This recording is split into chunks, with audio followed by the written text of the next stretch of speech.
Railway സ്റ്റേഷനെതിരെ കേരളത്തിൽ ആദ്യം വന്ന റെയിൽവേ സ്റ്റേഷനാണ് എറണാകുളം റെയിൽവേ സ്റ്റേഷൻ. ആ റെയിൽവേ സ്റ്റേഷൻ വരാൻ പാടില്ല എന്ന് പറഞ്ഞ് ജനയുഗത്തില് എഴുതി വെച്ച ലേഖനം എന്റെ കയ്യിൽ, എന്റെ ആൽബത്തിൽ ഇപ്പോഴുണ്ട്. റെയിൽവേ സ്റ്റേഷൻ വേണ്ട. കൊച്ചി വിമാനത്താവളം വരുമ്പോ എന്താ സ്ഥിതി? വിമാനത്താവളം നമ്മുടെ ലീഡർ സി കെ കരുണാകരന്റെ ഇച്ഛാശക്തിയുടെ പ്രതീക. നമ്മുടെ നെടുമ്പാശ്ശേരി വിമാനത്താവളം, ആ വിമാനത്താവളത്തിന് വേണ്ടി ഞങ്ങൾ പ്രവർത്തിക്കുമ്പോ, കരുണാകരനും UPA ഗവൺമെന്റും പ്രവർത്തിക്കുമ്പോ അതിനെതിരെ സമരം ചെയ്തവരാണ് ഈ നാണം കെട്ട കമ്മ്യൂണിസ്റ്റുകൾ. നിങ്ങൾക്കറിയോ, എക്സിബിഷൻ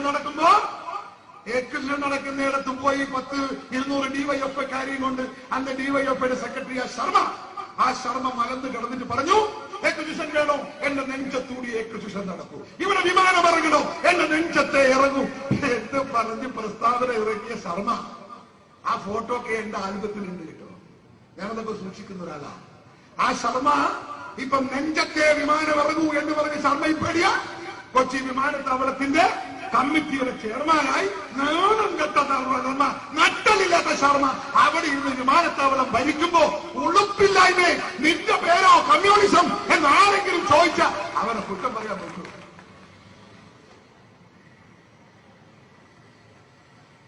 നമ്മളെ കണ്ണൂരിലെ കണ്ണൂരിലെ നമ്മുടെ പരിയാരം മെഡിക്കൽ കോളേജ് ഞാനുണ്ട് ആകവനും.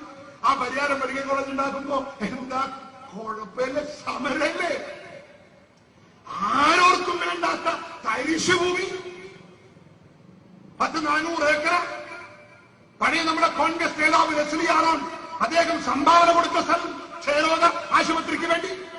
ആ സ്ഥലത്ത് പറമ്പം പുല്ല് മുളക്കുന്ന പാറക്കെട്ടും പറമ്പം പുല്ലുക ആ സ്ഥലം മുഴുവൻ. ഒരു മനുഷ്യ ജീവി അതിന്റെ അടുത്തില്ല.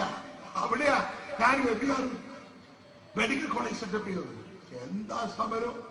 അതിന്റെ വളരെ ദൂരെയുള്ള വീടുകളിലൊക്കെ അവരൊക്കെ ഈ പുല്ല് പുരമേയാനുള്ള പുല്ലുണ്ടല്ലോ, പറമ്പ പുല്ല്, അത് പറിക്കുന്ന സ്ഥലമാണ് ഈ സ്ഥലം.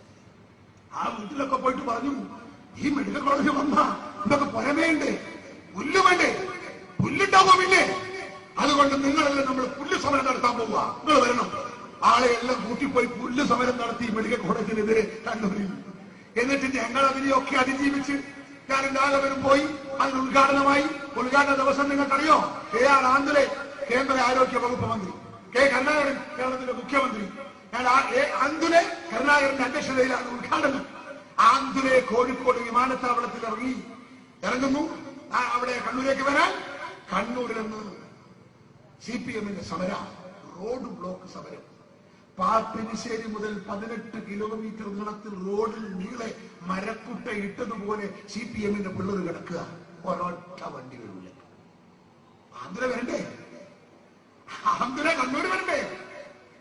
ഞങ്ങള് രാത്രിയാണ് ഞങ്ങൾക്ക് വിവരം കിട്ടുന്നത്, നാളെ റോഡ് ബ്ലോക്കാണ്. ഞങ്ങള് ബാംഗ്ലൂരിൽ വിളിച്ച്, ബാംഗ്ലൂരിൽ ഞങ്ങളെ പ്രൈവറ്റ് വിമാന കമ്പനിക്കാരെ വിളിച്ചു. ഞങ്ങൾ പറഞ്ഞു അടിയന്തരമായി ഒരു ജെറ്റ് വേണം, അങ്ങനെ അവര് ഹെലികോപ്റ്റർ വേണം. അങ്ങനെ അവർ ഹെലികോപ്റ്റർ രാത്രി കാലിക്കറ്റ് എയർപോർട്ടിൽ ഹെലികോപ്റ്റർ എത്തി. ഞാൻ അടക്കം അവിടെ കാലിക്കറ്റിൽ പോയി ആ ഹെലികോപ്റ്റർ സ്വീകരിച്ച് പിറ്റേന്നാൾ ആ ഹെലികോപ്റ്ററിൽ രാത്രി ഞങ്ങൾ ഹെലിപ്പാഡ് ഉണ്ടാക്കി മെഡിക്കൽ കോളേജിന്റെ കോമ്പൗണ്ടിൽ. എന്നിട്ട് ഞങ്ങൾ രാവിലെ കരുണാകരനെയും ആന്ധ്രയെയും ആ ഹെലികോപ്റ്ററിൽ കയറ്റി പരിയാരം മെഡിക്കൽ കോളേജിന്റെ കോമ്പൗണ്ടിൽ കൊണ്ടുപോയി ഇറക്കിയിട്ട ഞങ്ങൾ ആ മെഡിക്കൽ കോളേജ് ഉദ്ഘാടനം ചെയ്ത്. ആ മെഡിക്കൽ കോളേജിൽ ഇന്ത്യയിലെ നമ്പർ 1 മെഡിക്കൽ കോളേജുകളിൽ ഒന്നാണ്. 75,000 രൂപക്ക് 65,000 രൂപക്ക് ഒരു ബ്ലോക്ക് ബൈപ്പാസ് സർജറി നടത്തുന്ന ലോകത്തിലെ ഒറ്റ ആശുപത്രി ഉണ്ടെങ്കിൽ അത് പരിയാരം. ആ പരിയാരം നിങ്ങളെല്ലാം കണ്ടില്ലേ? അത് പിടിക്കാൻ നടത്തിയ ഇലക്ഷൻ കണ്ടില്ലേ നിങ്ങളൊക്കെ?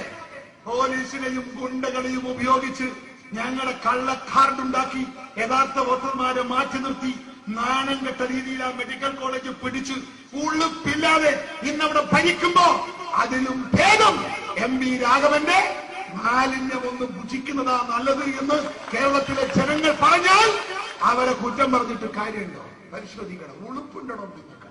മാനമുണ്ടോ? എന്റെ രാജ്യത്തൊരു പഴമൊഴിയുണ്ട്, നാണോ മാനോ ഇല്ലാത്തവന്റെ ആസനത്തിൽ ആല് മുളച്ച അവനൊരു തണല് കാണുന്നവർക്കൊരു ചേല്.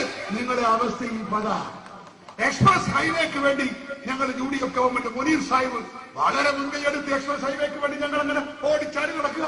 എക്സ്പ്രസ് ഹൈവേ എന്താണ് ഇടതുപക്ഷം പറഞ്ഞത്? എക്സ്പ്രസ് ഹൈവേയോ അത് രാജ്യത്തെ രണ്ടാക്കി മാറ്റും. വൻമതിലാ വരാൻ പോകുന്നത്. കേക്കുള്ള ഒരു പടിഞ്ഞാറ് കാണൂല, പടിഞ്ഞാറുള്ള ഒരു കേക്ക് കാണൂല. ഈ രാജ്യം അങ്ങനെ രണ്ടായി മാറുക. കേക്കുള്ള പശുവിനെ ഇപ്പുറം കൊണ്ടാന്ന് കെട്ടാൻ കഴിയില്ല, ഇപ്പുറത്തെ പശുവിനെ അപ്പുറം കൊണ്ടുപോകാൻ കഴിയില്ല. അതുകൊണ്ട് ഹൈവേ